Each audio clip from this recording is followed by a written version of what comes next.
The DOT calls it a high-volume crash site in Newport, but it may be getting a makeover to minimize congestion and accidents in the area. That's if Maine Senator Susan Collins is able to secure federal funds she says she requested to complete the project, and several others. News Center Maine's Carly Dion has details from Newport. Senator Susan Collins wants $45 million for 12 road improvement projects in Maine.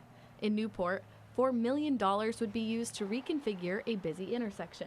Several customers have stopped in and said that at times it's been a real problem. They drove by because it was so congested. Bruce McDonald owns Comfort Shoes and More in Newport, right along the intersection of U.S. Route 2 and State Route 11. Over the last few years, he says traffic is getting worse. More traffic comes through and more congestion, and that causes sometimes accidents to happen. It's fair to say there are dozens of crashes that happen there over the course of any given year. Maine Department of Transportation Public Information Officer Paul Merrill says a number of factors are contributing to these crashes.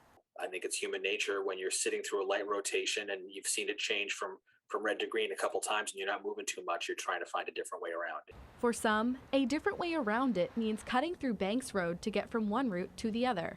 The project would convert that road to a one-way. With as many as 20,000 vehicles a day going this way and that, engineers on the project say converting the traffic lights to a roundabout is the way to go. That will ease the congestion and dissuade people from trying to cut around the light. All to cut crashes in that area by about 50%. I'm all for the roundabout and getting traffic to move through here quicker, so it's easier access to come into my business. But Merrill says even if this project moves forward and it clears all the necessary hurdles as quickly as possible, it still might be a couple of years before we actually, put a shovel in the ground for this project. In Newport, Carly Dion, News Center, Maine. Funding for transportation and infrastructure projects across the state is on the ballot again next month. Voting yes on this question, too, supports a $100 million bond. And Paul Merrill from the DOT says that $100 million that voters vote on every November goes a long way for transportation needs.